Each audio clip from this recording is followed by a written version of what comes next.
reconciliation is about a process of forgiveness, but there cannot be forgiveness when prosecution is viewed as persecution, when massacres rage on and civilians continue to die. Let's start with Serbia. The ICTY was an international court formed in 1993 during the Yugoslav wars to try and prosecute those accused of war crimes. Overall, 161 leading generals and politicians were indicted and 91 found guilty, of which the majority were Serbs. We would prefer a world where a TRC existed than the ICTY. A TRC would likely include the following characteristics. A. Like the ICTY, it would be an international TRC. That means you would have a range of people from a range of countries, primarily those from the states of the former Yugoslavia on it. B. It would be formed after the conflict ends, given you cannot create TRCs during an ongoing conflict. That is similar to how South Africa only created a TRC after the end of apartheid. C. TRCs like the ICTY have the ability to collect evidence and call witnesses. Unlike trials, the process is not adversarial. Individuals who testify in front of TRCs are given amnesty on the condition that they provide a full and accurate account of their crimes. The amnesty would shield individuals from prosecution in domestic courts for the crimes committed. In the status quo, over 1,200 people have been convicted for war crimes in Serbia, Bosnia, and Croatia. These include high-ranking Serbs. Belgrade was willing to prosecute the head of the Bosnian Serbs, Karadzic, before he turned over to the ICTY. For the first argument, yes. Yes, I wanted to ask you, on your side of the house, would you be willing to incarcerate or imprison Robert Mugabe or Mao Zedong for their crimes, or would you rather prefer to sit down with them and have a conversation between them and the perpetrator? This debate is about the Yugoslav leaders. In this case, we would not imprison the Yugoslav leaders because this is a TRC where you get amnesty as opposed to being prosecuted. First argument then, on why TRCs are necessary for reconciliation.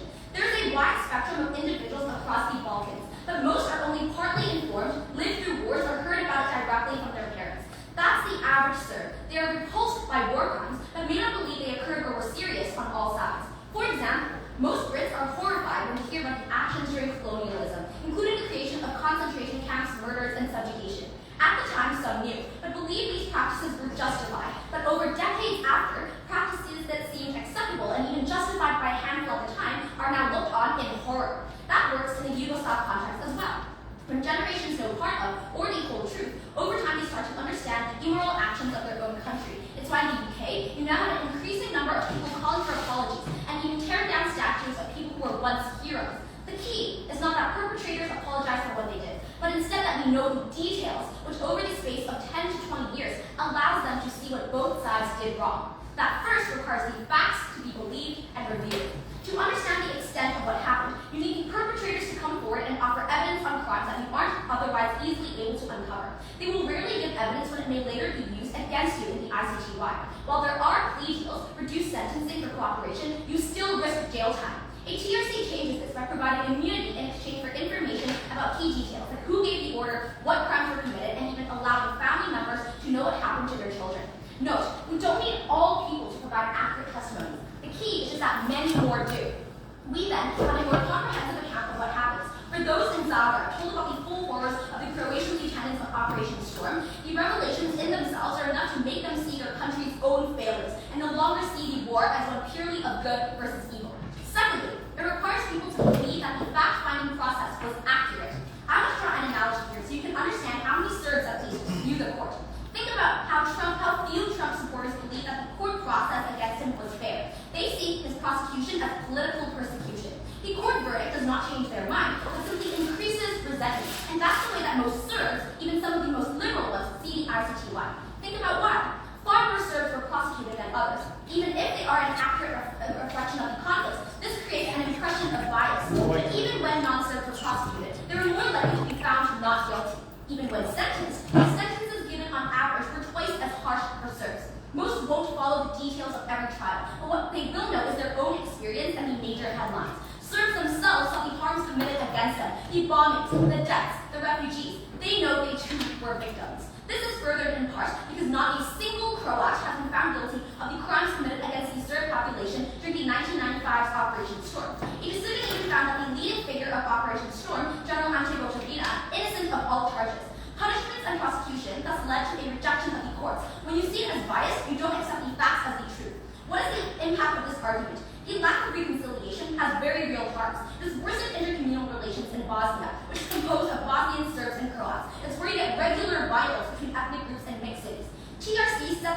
incremental improvements. It creates a common understanding for the masses that the war was a collective tragedy, not a pure persecution of one group by another. Because over time, future generations do not just feel like victims, but absolve their own ancestors of guilt. They must conclude that this was a product of corrupt leaders and political circumstance, not that everyone from another nation are monsters. Second argument then, why the ICTY led to the worsening and prolongation of conflict. Wars can either end by the complete destruction of one side, like Japan after World War II, or through a peace agreement where both sides negotiate and end the conflict earlier, saving tens of thousands of lives. This argument shows that the ICTY and the threat imposed on leaders led to a failure to sign peace agreements to end a war, causing far more civilian casualties. Crucially, TRCs can offer amnesty in negotiated peace settlements, which would have saved thousands from violence, starvation, death, and even worse, where the Dayton Agreement, which ended the Bosnian War, would have been signed earlier. Why do we get conflicts to end sooner? The key to any conflict ending is that leaders, presidents, PMs, and key generals think that a peace agreement means that they gain more than they would otherwise lose. It's about comparing the benefits of continuing to fight to the costs. The majority of these cases can be categorized into two types. First, when one side is close to losing, both sides have an incentive to negotiate to end pointless suffering. For the Serbs in 1995 Croatia, continued war just led to bloodshed that could have been avoided. Second, when a war is at a stalemate, actors also have an incentive to negotiate, as it is unlikely anything will change. They then no longer have to fight, lose their lives, or the lives of their soldiers. Notably, international actors, namely the US and the EU, were also pushing for negotiations.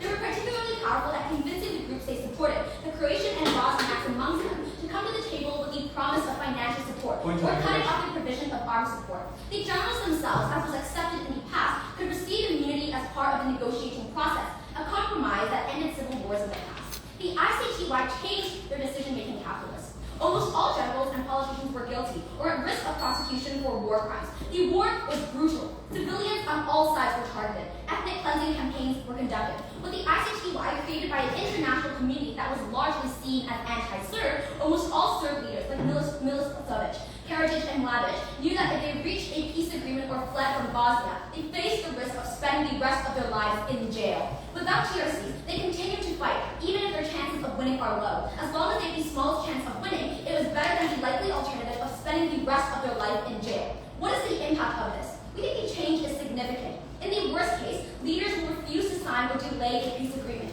forcing both sides to fight until one side is completely destroyed. That causes further death of thousands. We saw this in Croatia, where Croatian Serbs refused to reach an agreement during Zagreb's Operation Storm, fighting until the bitter end, even as it became clear to the leaders of the Serbian army of Pristina that it was highly unlikely they could keep Croatia from taking the Pristina. As a result, they did not surrender or agree to the peace deal known as the Z4. What is the importance of this? Even in the best case, the ICTY offered prosecution for a few leaders. That may have provided some restorative justice to victims, yet the cost of doing so was unacceptable. It prolonged conflict, creating far more victims who were subjugated to brutal violence.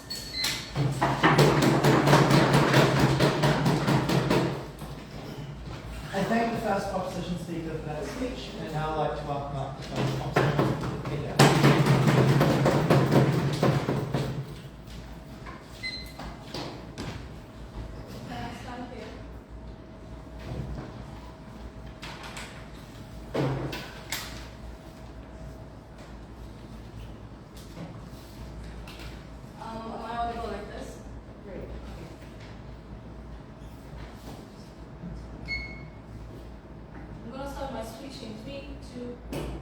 In dealing with the aftermath of crimes with the nature of human rights violation, war crimes and genocides, the victims and survivors should prefer an institution that not only delivers justice, but also the appearance of justice. Panel, I'd like to tell you the metrics of today's comparison. Panel will tell you that in deciding which institution is best dealing with the aftermath of the Yugoslavia wars, whether between the ICTYs or the TRCs, should be the institution that both delivers justice, but also the appearance of justice. I'd like to move on to explain the nature of these crimes that we're talking about. Panel, you need to understand that the nature of these crimes, of genocide, of ethnic cleansing, of war crimes, these are personalized crimes. What does this mean? It starts from a person's dislike, a person's hate, a person's personality, so it's subjective. And what happens is, this person ends up weaponizing this dislike, weaponizing this hate, and passing it as a martial law to the rest of the soldiers, that because of the hate that I have, we then need to go and strike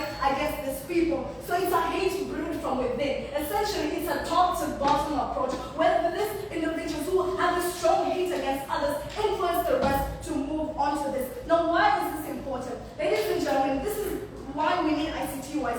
with ICT-wise, we exclusively are able to remove the people whom the hate personality directly originates from. For example, Hitler appears before a commission, right, and tells the truth of how he committed all those atrocities.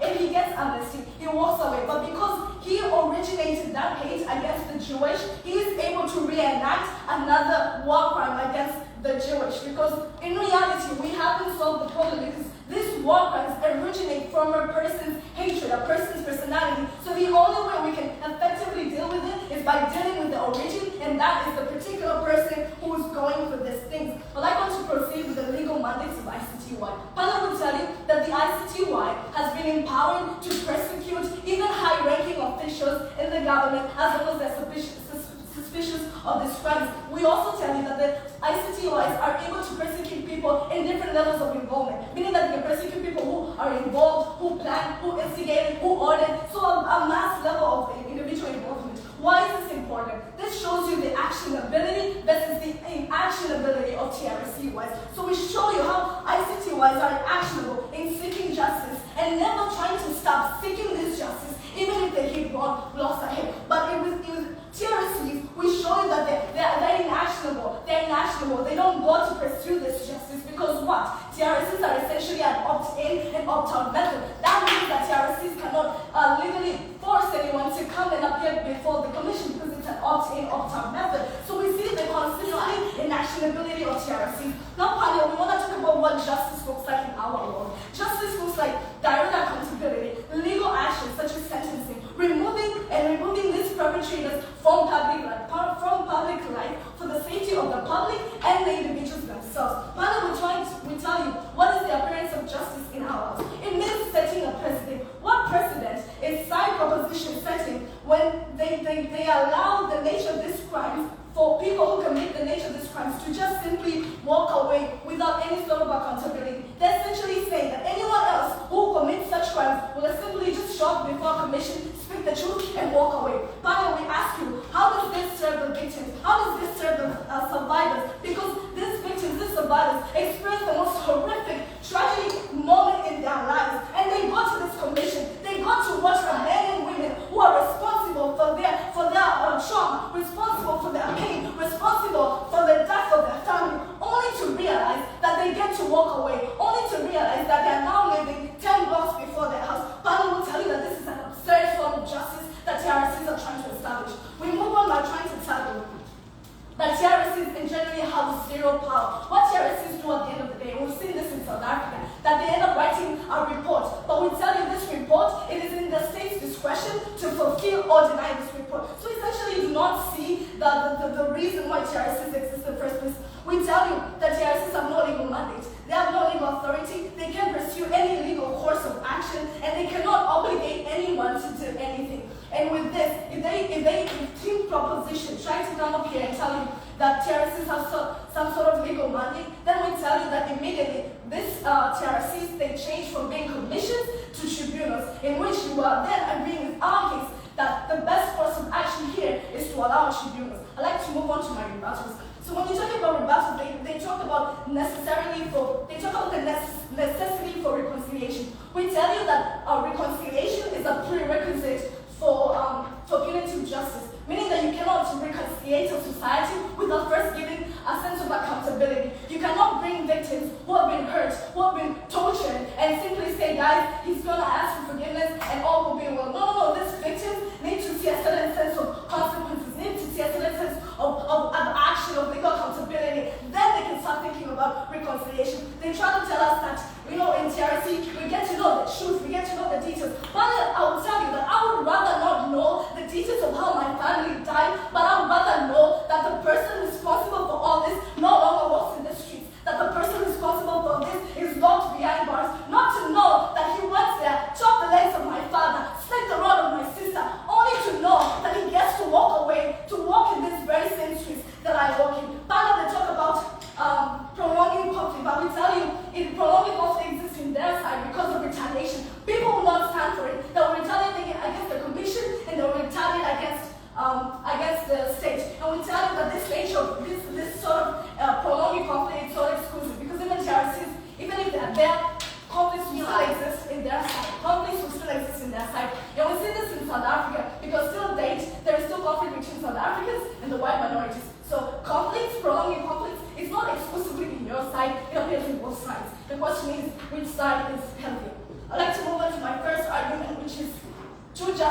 does not exist in TRCs. But I will tell you that the first priority of TRCs is to uncover the truth. But they do it using an unjust mechanism, which is amnesty. Why is amnesty unjust? Because of 4 reasons. Number one, there's lack of accountability racism. And I've talked about this, how people get to walk away free without any accountability. The second thing here is moral and ethical consideration. Ladies and gentlemen, in any civilized society, there's got to be a moral code of conduct. Now, the moment terrorists provide amnesty, it undermines the moral ethical conduct of a society. It undermines the rule of law. If you simply cannot uphold the phrase that says actions have consequences, so how can we then differentiate ourselves from animals? It undermines the moral fabric of a society. We talk about impunity concerns, that people who commit serious crimes can simply walk away without any source of accountability, and we'll tell you, ladies and gentlemen, that that is something that we do not want to uphold. Our metrics of comparison, or our metrics for this house, is 3 things. We want to ask ourselves, which side brings about justice, which side brings about appearance of justice, and which side brings about closure, in which will be spoken more in the second speaker. I'd like to do some couple of ways. So which word is truth best brought out? We see that TRCs bring truth at the expense of accountability, but even that truths are not reliable, they're not accurate, because a person can say half-truths, they can lie to get amnesty. Then we ask ourselves, in comparison, ICT-wise brings about truth beyond reasonable doubt, but at the same time, they bring truth with accountability, and that is something that is solely exclusive in our side and in not their side. But I'm very more proud to oppose this motion.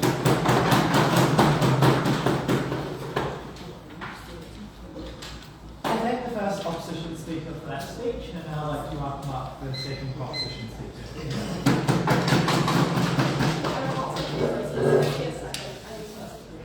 Yeah, sorry.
perpetrator and victim in a scenario. Thus, it does not set a future bad precedent for future tribunals because rules of this trial do not apply anywhere else. Therefore, this argument is out. By seconding this rebuttal then, some of their arguments domestic courts were just really bad and just do not work properly in general. This remains retrospective, and what they are saying are lies.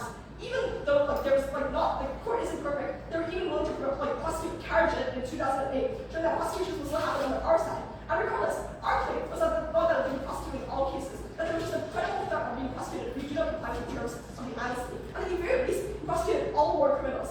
Everyone is biased, the ICTY is biased strongly in one direction, this is no exception. Given this said, their claim on the efficacy of courts is out to be debate, both for future precedents and for the courts in general. I want to move on to reconciliation then. And I just want to note, they have confused the idea of the Yugoslavian war being cut short under our side with the idea of future ethnic threats. We gave you the material as to why there's going to be the worst extent of the Yugoslavian war is going to be cut out on our side. Let's be clear about what this argument proves. We prove that wars are prolonged under their side of the house, that more died, that peace agreements were delayed. In Bosnia, Karadzic and Mladic were formally indicted in 1994. They then knew that they could never give up or negotiate. Before the ICTY, they could assume that they could negotiate an argument that gave them immunity, as happened when the Argentina junta stepped down. That is now impossible, because even if we reach a bilateral agreement, unless it scraps the ICTY, no peace agreement can grant immunity from the international court. In other words, if they went to the negotiation table, perhaps they could reach an agreement with the Bosniaks, but that would prevent them later facing legal punishment. That's at least part of the reason why the Croatian Serbs never signed the Z4 peace agreement, as they showed in first following the war. So the Bosnian Serbs never accepted the advanced Owen plan in 1994 and continued to fight even as NATO intervened. These are not isolated examples. The worst excesses of the crimes committed in 1995, the Sarajevo bombing, for instance, the Srebrenica massacre, the Operation Storm over Croatia, which caused the most deaths in the war, often committed the most crimes to the most victims. That all happened after the first individuals were indicted in 1984, after the ICTY was created in 1993. Therefore, we prevented all these things from happening because we knew that to negotiate for amnesty so that the leaders would not have to fight to the very end, which we prevented tens of thousands of lives being saved. Therefore, this argument is the most important argument we got. Because if they say justice is important, we say it is more important for victims to never have to face the suffering in the first place. That tens of thousands do not have to die. It would prevent the suffering of most of the individuals on the ground from entire cities from being bombed, from genocide to being happening. Therefore, on this argument alone, this takes the debate because we killed many harmed victims in the first place. Given this said, something was the most important thing in the ground, and it was down to them that they did not engage with it in full one. The second thing I want to move on to then is the idea of reconciliation after the war. They give you two things here. The first thing is that it's an up-in, up-down method, so people do not testify. Why do people testify with the TRC and is directly engaged with their case? The promise of immunity is very powerful, particularly given the number of domestic trials that have to take place. There have been 12 hybrid since the end of the war. Take some examples. The individual was Manovic, convicted in Serbia for running prison camps. Mirovic is convicted in Serbia for indiscriminately killing civilians in Croatia. Even Serbia was going to prosecute the head of the Bosnian Serbs, Karadzic, before he was turned over to the ICTY. There are several reasons why the threat of domestic prosecution is credible. At least in Serbia, the Bosnian government had fallen at that point, and the US and the EU pressured states to start prosecutions of their own citizens. This was in exchange for aid and continued support, at least in the case of Croatia, for eventual EU members. But secondly, often people were caught in the place where they committed the crime. The Bosnian Serbs were out in Bosnia and wanted to remain there. The Croatian Serbs did not want to leave or would occasionally revisit. That, however, is not the only mechanism. Some others do feel guilty for reflecting what they did. They see the horrors and they come back to regret it. Think about the number of Vietnam War defense veterans who apologized for the war when they did. Particularly those who saw the war and all the civilians that died do feel guilt. They're normal Serbs, normal Croats, normal people. They fought in the war because they felt they were forced to, and often they were conscripted. They want to absorb themselves as part of the guilt and shame for what they did. But absolutely, we did not need to prove that everyone will testify. Only some of your own soldiers do provide accurate information. Others sit in the second that also testify because if they don't, they risk prosecution. So the fact that we had some individuals who actually testify in the first place actually gets more weight in the future, but they risk prosecution because information was revealed that actually goes against them. Given this, then, we prove to you that there's sufficient individuals who will actually testify to prove the efficacy on our side. The second challenge we then is that there's no legal mandate. Look, our case does not depend on the mandate. I told you the comparative that very few individuals were actually committed. This took a very long time, and even then, none of the Croats were actually convicted. What we want, though, are the facts. That's the most important thing in the bout. What did you do? Where did you shot? Who and where did you shoot people? At worst, some will say it is justified, but our case was never that. It was that immediately there's going to be lots of shocking outrage. But over time, as these stars of war fade, people actually learn the facts and see that what they did was wrong. And in terms of colonialism, for instance, people started realizing that their actions were wrong and that they were actually able to come to terms with it in the future. So our argument was that in the long term, the facts being revealed, even if a few justify war crimes, over time when there is an accurate factual record, when more people understand it, future generations start to see the power to prevent us from hard and immediate aftermath of war. This likely is reconciliation on our side. We have no pathway on their side because the three states are still very high tension against each other. That is very horrible.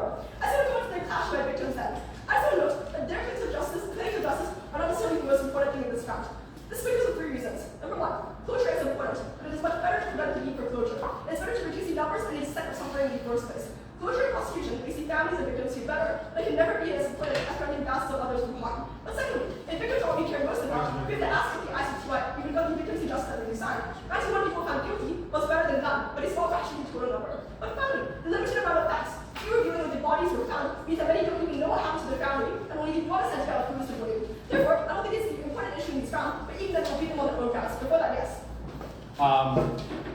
So can you tell us that at the point where you said TRCs are formed after the war happened, can you tell us why then they're able to cause for shorter wars, as in implying that they were still formed during the war? Okay, so you didn't listen to our second argument. Our argument was to negotiate for amnesty, which created an incentive to step down. It's to give amnesty, which means that even after the war, when the TRC is formed, we won't go to jail or stop fighting. Okay, why is it better for victims? Firstly, when victims are harmed during the war under the ICTY system, it's because once the ICTY handed out the first indictment, they needed to dispose of the evidence. This means we wouldn't leave a victim alive because the dead victim cannot give testimony. In practice, looks like mass killings in prison camps. For instance, when the Bosnian War was coming to a close, over 3,000 prisoners of war in the Morska camp were missing. Destroying them for testifying. But secondly, witnesses are harming the without the trials. The prosecution, particularly over a very powerful individual, they had the ability to intimidate and even kill witnesses. This was most clear with trials of possibilists, where witnesses were afraid to even come forward, knowing that they and their families could be at risk. Numerous witnesses changed their testimony to the last minute. Up to 50 star witnesses in the trial who made killing officials were killed, even more protected. But third, victims suffered during the trial process. Look, it's never easy to talk about the pain and torture that you went through. It's never easy when you have to recount the horrors of what you had saw. When it comes far worse, you have to recount the horrors of what you saw. But and when you have an adversarial court process, the ICTY is adversarial. It's not just about sharing what happened. The defense will call you out to be a liar, you will discredit your story, you'll find small errors in your testimony. And you do not have an adversarial process of these TRCs, you don't get examined, you don't have your experiences invalidated.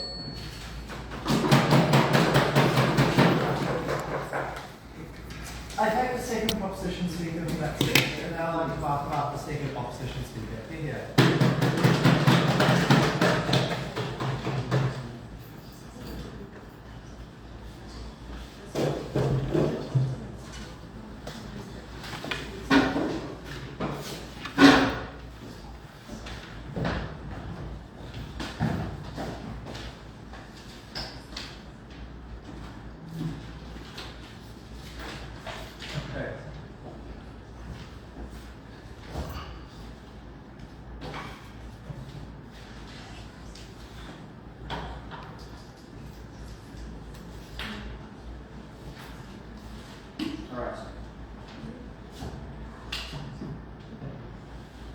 I'd like to begin my speech in 3, 2, 1. It boils my blood that there are people today who have no sense of justice. And the problem is that proposition is completely okay with this. My name is Lucio, and before some of the things that I'm going to do in my speech is one, I'm going to offer some counter-characterizations because I feel that there have been some key misconstrusions from side proposition in their attempt to smash this debate.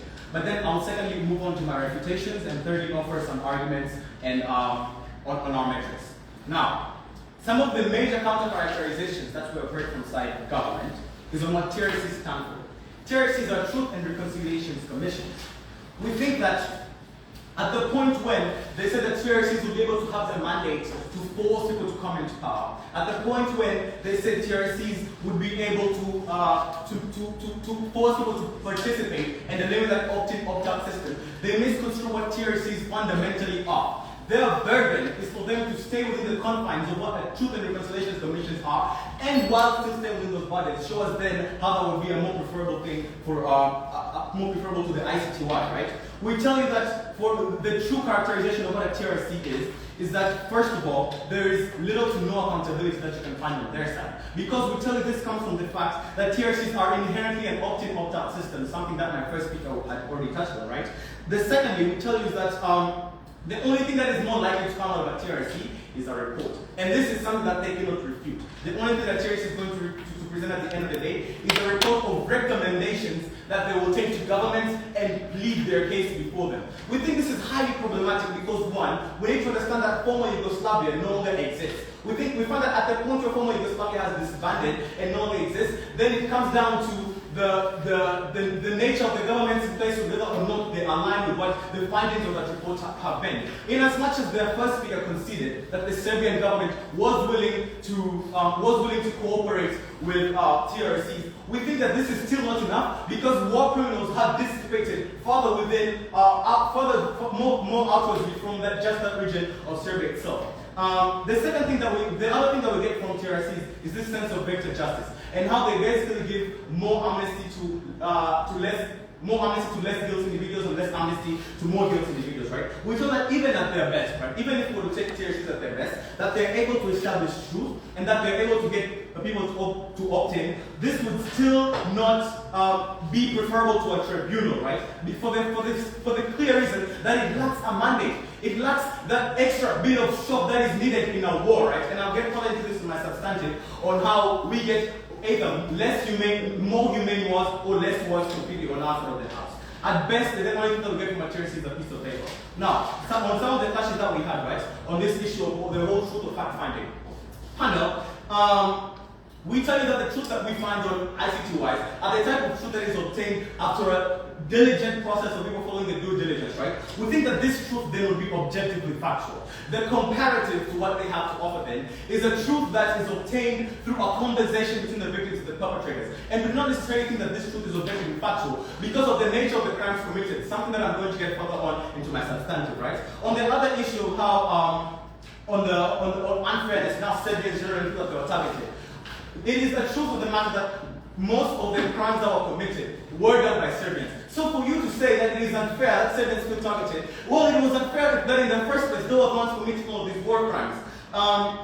We think then that when we move on to some of what they were talking about, the harms of the ICTY, on how it has led to worsening international relations, we have a couple of responses to this. One, we think that the current contemporary environment right now is more likely of the policies of those countries formed afterwards than it is of these reformative forms of justice that are established, right?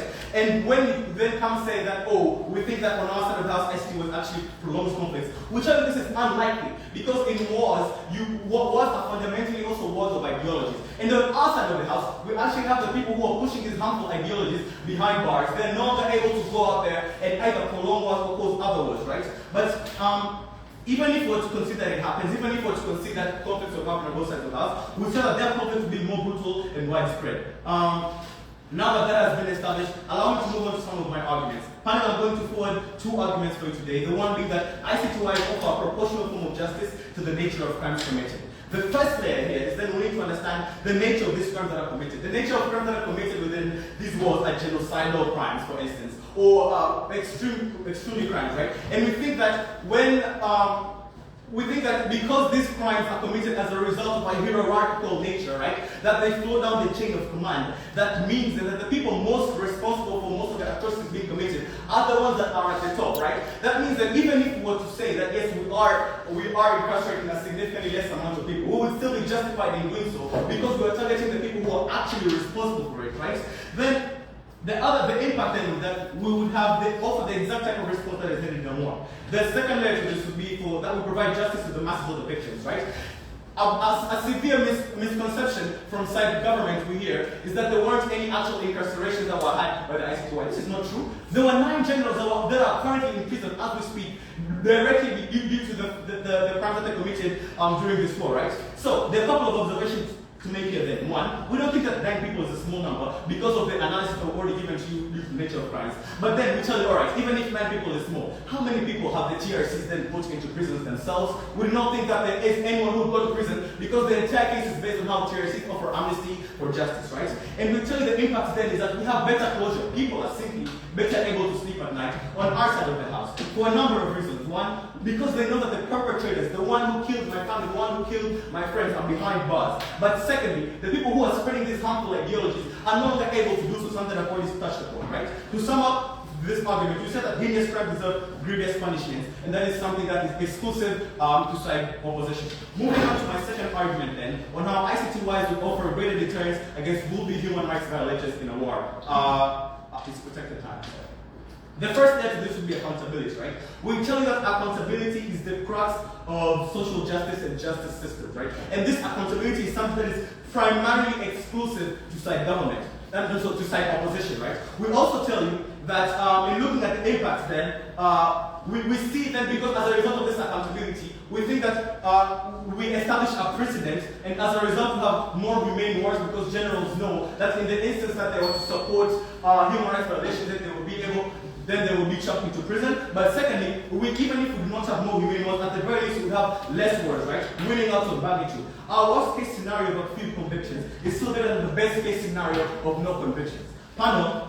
We also get the inclusive impact on how perpetrators reflect on their actions, right? Because let's look at this on this side. On both sides of the house, we're able to on both sides of the house we'll have conflicts. But the reality is, on our side, we would have a conflict that is more humane, that takes account of the rights of the people who are actually fighting these wars, right? We also have the ability to allow the perpetrators to reflect on their actions, which is not something that we can see from side opposition. Yes. We tell you also then, as a second layer, that accountability translates to resolution, and that is something that is primarily exclusive to side opposition. What do I mean by this? We think that at the point where you are unable to resolve, to find that sort of virtual justice that we prioritize outside opposition, you are not able to gain the kinds of things that we would prioritize, which are culture, which is justice, and the appearance of justice. Right now, there are hundreds of thousands of people who lay at home, knowing that the person who caused the Yugoslav wars and all of those crimes are in prison, hence they are able to sleep at night. I've never been proud to oppose. Thank you.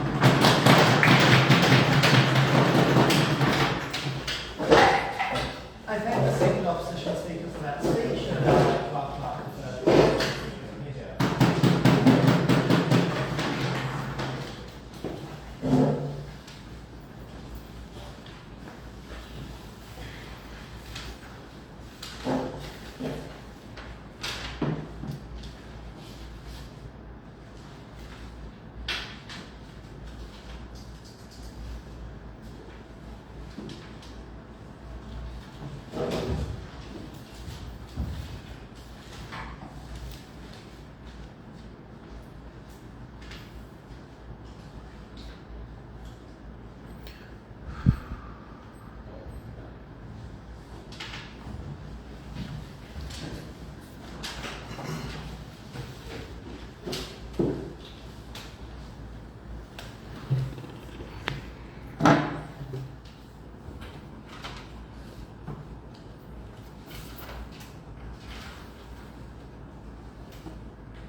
At the talk, I'm going to talk about the capacity of a TRC and explain why a TRC has just as much capacity, if not more, to actually get accountability and to actually bring people forward. Firstly, Rachel already explained to you in first how TRCs empirically do have the ability to collect evidence and call witnesses. But for the avoidance of doubt, let's also explain why it is likely to succeed. Because they told us, why would you opt in? We're explaining to you precisely why you are likely to opt in. Nicole told you that the promise of immunity from your own domestic prosecutions is powerful, that you genuinely believe you may be prosecuted as soon as you return home because of external pressure from states like the US and the EU. As a result, you take this very seriously, it is very lucrative to get amnesty. Secondly, Nicole also told you that many of these people do genuinely feel guilt, so even if it is the case that this is a minority of cases, we are still able to get some testimony, and we can then cross-check and ensure that we get better testimony. But finally, I'm going to flip this idea that the states are likely to reject it is just a piece of paper. Firstly, I want to note there's no reason why states would reject this quote-unquote piece of paper. After all, this piece of paper contains stories that were told by your own soldiers that you presumably do believe to be trustworthy. And this piece of paper also sheds light on what happened to your own citizens, on where their houses were bombed, on where their bodies are buried. It is unclear precisely why these countries would necessarily reject this record. But now I'm going to flip this. I'll tell you that the incentives of states means that they are less likely to cooperate with the ICTY. Why is this the case? Firstly, I'm going to be clear about what circumstances someone is likely to be sent to the ICTY. You rarely will be sent to the ICTY unless you are already out of power. Just intuitively, for instance, look at the ICC having an indictment against Vladimir Putin. Nobody believes that this is anything symbolic, and this is a weak symbol at that. Your state will not hand you over, nor will you be extradited. At the very least, you have to have been ousted from power. But secondly, even if it is the case that these states do cooperate and they do send their war criminals there, you are and face trial, you are still unlikely to be able to secure a conviction unless your state cooperates and actually is willing to provide evidence. Look at this in the context of Milosevic. He was indicted for war crimes in 1997, but remained president. Even after you fall from power, the fact that you can grandstand, the fact that you can become a martyr in front of the ICTY, the fact that people like Sheshlich were able to reject the legitimacy of the court and literally tell the judge to perform fellatio on him, which ended up being celebrated in Serbia, explains why their radical party remains a force in Serbia today. So now that we've actually flipped this argument, saying that the TRC does have the capacity, the ICTY is unlikely to get the state cooperation they need, and even if they do get state cooperation, they don't get justice. Next, I'm going to respond to their new argument about why conflict is more likely RS at the House. I want to note again, they misunderstood our argument from first. It was that the ICTY, retrospectively speaking, has prolonged the conflict because it changed the decision-making calculus of war leaders involved in the conflict. TRCs would retrospectively not have. Their responses are twofold. Firstly, you won't commit war crimes if you know you will end up in prison. This is a very naive view of what people actually do in war. Firstly, I want to note the ICTY was created during the Yugoslav war, at which point many of these leaders and politicians had already committed war crimes. So the question is, how do they then respond? How we answer this? We told you that they respond by escalation, that they respond by destroying evidence, that they respond by killing potential witnesses. That is the reason why you are likely to escalate the war. But secondly, it is because you don't want to end up in prison that you want to win the war, that you're more likely to push for a total annihilation of the other side, as opposed to agreeing and cutting your losses short and coming to a peace negotiation. That is the reason why we're able to solve this on our side. We then talk about future wars. Again, this is a really unique circumstance in which all the parties involved were simultaneously a victim and perpetrator. I don't think this is likely to apply to future wars. Next, their claim that these leaders are going to remain in power, and this is really bad. They basically have one mechanism for this, which is that it originated with these leaders' cult of personality, and I want to note they never seriously attacked this, so I'm not sure what this does in the debate, but I'll take it down anyway. We told you that. Well, actually, I think my responses at the beginning already deal with this argument. It is basically that you are likely to remain in power on either side of the you are likely to remain in power on either side of the House, to the point where you are not in power, you actually are able to grandstand on their side of the House. So this power argument is also flipped. Before I move on, do you have any thoughts? How does TRC verify a truth from a killer looking to escape punishment? I mean, firstly, the TRC has multiple different testimonies. The fact that some of these testimonies contain truth means that even if others contain lies, you can cross-check. That you can go to the site and check if the bodies are buried there. On your side of the House, the adversarial nature of the court means that you are less likely to answer about where the bodies are buried because you don't want to incriminate yourself. That is how we're able to get more evidence on our side of the House. Next, two fundamental questions. Firstly, on what the barriers to reconciliation are, and secondly, on how, justice and whether it is important to get justice for victims, which side better gets them. Firstly, on reconciliation. What are the actual barriers to reconciliation in the status quo? We told you that it is that many of the most egregious crimes are not even uncovered. You do not even know what happened. And we also told you that there is a perceptual problem, that Serbs do not believe in the ICTY as legitimately serving justice. On the bus ride from the hotel to the venue here, you see a message plastered on the wall, which is that the only genocide that happened, the genocide that happened in the Balkans was against the Serbs. The fact that you do not even perceive the ICTY trials as legitimate in the first place means that you do not trust the ICTY, you can't get accountability. Third, that courts create martyrs, and as a result, these war crimes are celebrated in your own country. Their only response as to what blocks reconciliation is accountability and conversations between victims and criminals. Why is accountability insufficient? First, accountability is contingent on getting an indictment or conviction in the first place. We've already proved to you that getting a conviction is highly difficult, and in the vast majority of circumstances, you don't get it. I'll bring this back later on as well. But secondly, accountability is also contingent on these trials being balanced. The idea that victims on all sides of the conflict are able to see their perpetrators actually brought to justice. So if it is the case, as was the instance in Operation Storm, that the ICTY disproportionately does not bring accountability to, for example, people in Serbia, then you don't get accountability on the other house either. Why are our mechanisms more likely to get us reconciliation? And I want you to think for a minute about how people actually hold beliefs. It is that we hold beliefs that are intrinsic and that shape our inherent worldview. It shapes how we interpret information. That is to say, if you believe that war crimes were committed against you, then you are more likely to view the other side as the enemy. When you do not have access to the information that war crimes were also committed by your own ancestors, by your own grandparents, this information is not available to you. As a result, we see the other side as the enemy, you get ethnic conflict. On our side of the House, TRC set the stage for incremental improvements. Maybe they won't have an effect in the immediate aftermath of the war. We don't have to claim that. But we say that in the long term, when you have a record and you have an accurate understanding of the baseline facts that actually occurred, you have to reconcile your belief that yes, the other side committed crimes, but your own grandparents also committed crimes. In order to reconcile these beliefs, you have to shape your understanding of what the war was like in order to make them now complementary. So you are more likely to interpret this as the war was a tragedy on all fronts, and it is the case that no one was the direct harm. Let's be clear on the impact. It is literally that in Kosovo, very few people believe that the KLA committed serious crimes at all. It is the fact that in Serbia and Croatia, there are social and economic tensions, cutting off trade in 2015, or aggressions against Serbian women who had a child with a Croat. Let's talk about justice finally. Restorative justice is important for victims, that is true. But we always explained to you why restorative justice is so difficult to get. Nicole explained that you set out to destroy evidence first of all, that secondly, you got witness intimidation and targeting. Thirdly, that the adversarial nature of the court invalidates the suffering of victims. And finally, you may suffer after the verdict as well, in that some cases may end with a conviction, but many more will end in an acquittal. Look at Anton Gotovina, for instance, who was never convicted. Why is it that our side fulfills justice far better?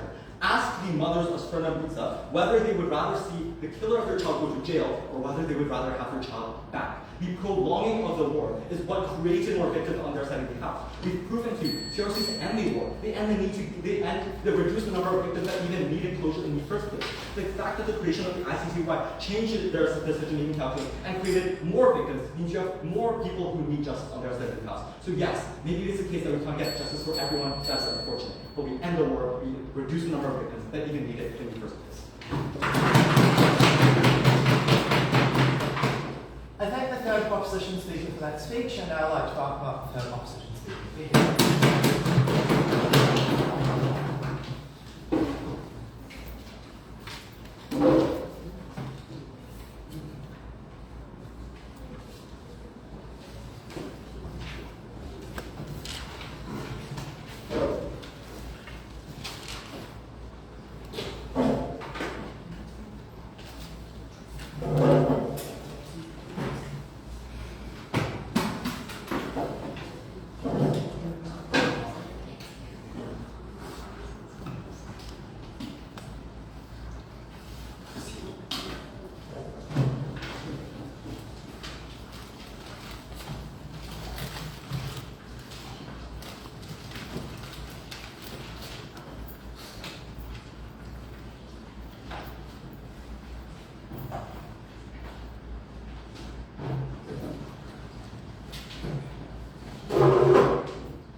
Superpower.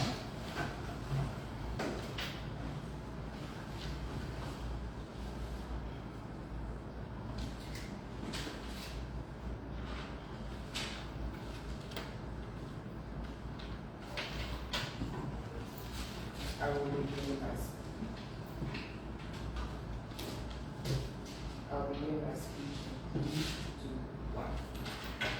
Side proposition loses debate at the very moment when they decide to victimize very guilty perpetrators, never proud to oppose. Now, I will do two things in this debate. I will give strategic flaws, and then I will also analyze this debate based off of the most important questions that were asked in this debate. On to strategic flaws. First of all, we have the issue of clarity. They talk about they talk about how bringing the facts into light will prevent wars. But then we don't get a clear causal link between the two things. Because having facts is something that exists on both sides. But then wars are prolonged either way. They don't tell us all they say is that when we have the facts, people's grandchildren will be safe. But then how exactly does that happen? They don't tell us, they don't mechanize this. While we mechanize to you how exactly the ICTY will prevent these wars, because which I will show further in my clash analysis. So in terms they're lacking in clarity on their side of the house. On the issue of engagement, we get mostly half engagements from their side of the house. First of all, there is no exclusivity on their side of the house. Wars are prolonged either way. Okay, when truths come out, wars are prolonged either way. Why is that?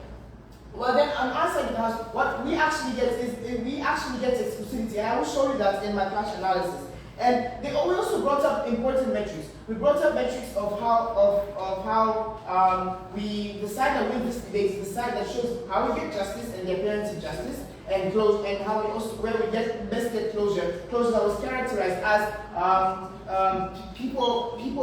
the people that harm you be kept out of the streets to protect others, but also knowing that the people who harmed you or your ancestors or your family are behind bars. We don't see any engagement in regards to those metrics on that side of the house, and so we win on that matter. But then also, they do not give any engagement whatsoever on the nature of crimes. The nature of crimes which we've told you. We've told you how these crimes are chopped down. We told you how a lot of people are not culpable. We tell you that because of this, ICTYs are far better off because they punish those people who are actually culpable of the crimes, the people who actually started these cults of personality, the people who are truly responsible for these crimes. And the third strategic role they have is contradictions. They talk about how Milos was scared of jail, but then I'd like to say that this is actually the detriment to their side because it shows nothing. It shows how effective ICTYs are. If, as we said, one of the main reasons we set up ICTY is because we set up a precedent. When we set up a precedent, what this generally means is that people understand the ramifications of their actions. People understand that actions have consequences. So the fact that Milos was scared of going to jail is actually beneficial to our standards because it shows just how effective convicting these war criminals are. Now, on to the first key questions. First of all, where do we get justice, get ends to justice, and where do we get closure? First of all, I'd like to reiterate what these things are. Justice on our side of the house is people who have done these bad things getting their due diligence. People getting proportionally dealt with. People getting punishments which are proportional to the nature of the crimes they committed. Something we've characterized on our side of the house. The appearance of justice would be the optics of this. The optics which include these people also, which include setting up a precedent that we've already talked about. We see that this is also a very important thing because it tells people that war crimes can actually have actual ramifications. Now, let's analyze what we got. What we got from their side is the following things. We got how they absolve future generations of these criminals of guilt. But then I don't understand why we need to be showing mercy to these people. It's not our responsibility to absolve future people of guilt. It is our responsibility to punish these people. And it is our responsibility to convict these people, to prevent them from harming future generations. Sure, the future generations of said criminals might have a form of guilt, etc. But it is important to note that the benefits of this absorbing of guilt actually still exist on our side of the house. Because when these people see that their grandparents or their father is convicted, they will know better. They will know better. Next, they talk about how courts are seen as unfair. The problem with this, they talk about how ICTY, the ICTY tribunals and courts are seen as unfair. The problem with this is that while, yes, maybe they are seen as unfair, the problem with that is that while it's just seen as unfair, what the truth is, TRCs are actually unfair. Why is this?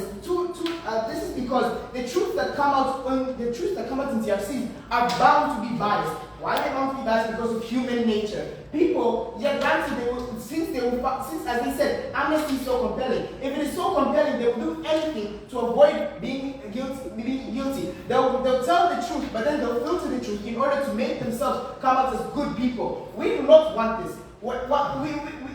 So sure, some people may see our system as biased. Some the courts may be protested by people. But as long as it's not actually biased, we have truth beyond reasonable doubt, as opposed to their side, which has biased truth, have truth. People will say I killed 5 people, and they actually killed 30. We do not want this. And lastly, on this, they brought up how wars are prolonged because.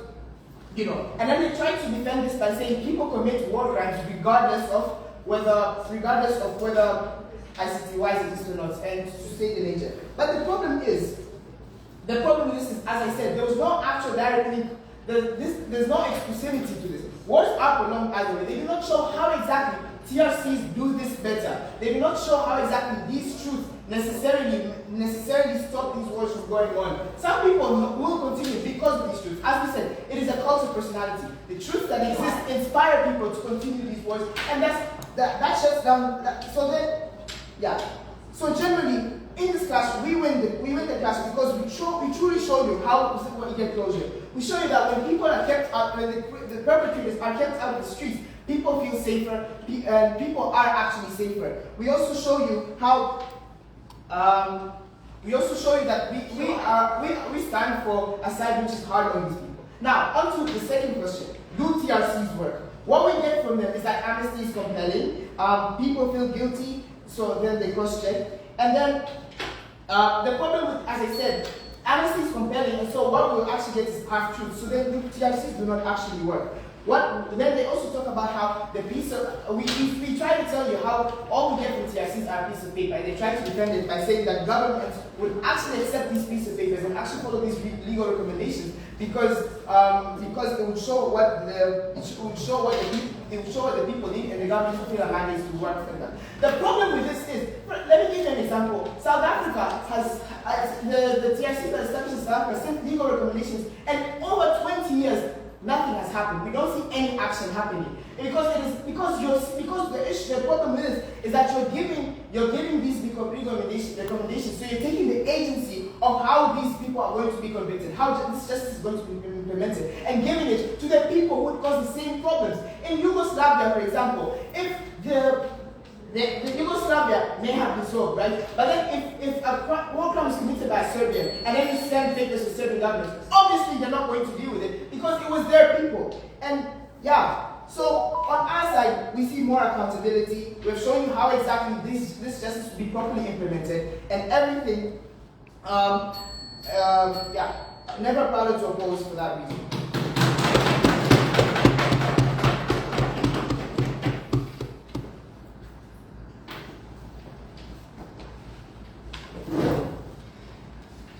I thank the third opposition speaker for that speech, and I'll invite up the leader of opposition to give us their reply. Thank you.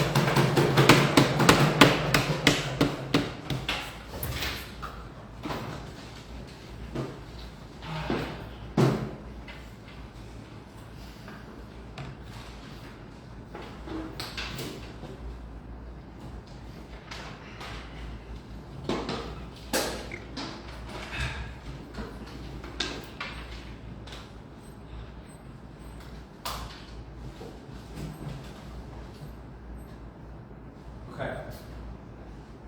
I'd like to begin my speech in 3, 2, 1. 8 hours is a really long time to stay up at night. This is why I cite opposition to this debate. The evaluative criteria that were presented to the panel are simple. Where is closure most obtained, right? And where do we get not just justice, but the appearance of justice? These are the metrics that we're going to look at as we analyze some of the questions that we had on this side of the house. Now here are some strategic flaws that we heard coming in from side government. At the very beginning, they mischaracterized Truth and Reconciliation Commissions. And even after I pointed it out in my speech, we still did not hear, we had very little engagement on how TRCs are still able to retain their status as a commission and still accomplish all the benefits that they did. So basically, they want all of the benefits of an instrument of justice that is punitive, but none of the harms of an instrument of justice that offers amnesty. And we think this is what is most damaging towards their case, right? But the second thing is, they fail to understand the nature of the crimes that are in question here, right? We tell you that as a result of the top-down hierarchical systems of the nature of crimes during war crimes, we tell you that it is likely that most of these soldiers never even had free will in the first place. And that is why it is then justified for us only prosecute select few individuals, of which we've had very little engagement from them, right? The only thing that we hear from them is that on TRCs we're able to impose a mandate. One, we told you this is not true. You're not able to have a mandate to call these people and have them come to TRCs. And even if they were to persist, it is the truth. We told that historically it has not been so, because even in South Africa right now, we have the people who have benefited from the apartheid regime, people who are at the very top still walking around free. They were called in for these TRCs, they did not come. And second, we told it is only ICT-wise in comparison that we get this mandate that we're talking about, that we have people come and have their due day of justice, right? Moving on to some of the clashes. On both sides of the house, we had conflict. Then the question was, post-conflict, which side would then have the most preferable outcome? Then which side would then have the most preferable outcome, right? On side opposition, we tell you that first you need a punitive sort of response, right? Before you even can attempt reconciliation. Because it is highly unlikely that you will be able to find the sort of closure you're seeking when you know that the people who did these crimes are simply having a Starbucks 3 blocks away, right? But secondly, on the whole issue of truth, we tell you that it is more likely that we get half-truths from them, right? And we do not find that this is a more preferable outcome, right? We think then on our own metrics, we're not able to gain that kind of closure when we hear half-truths because people are less incentivized to speak the actual truth. But thirdly, on the whole issue of conflicts, in a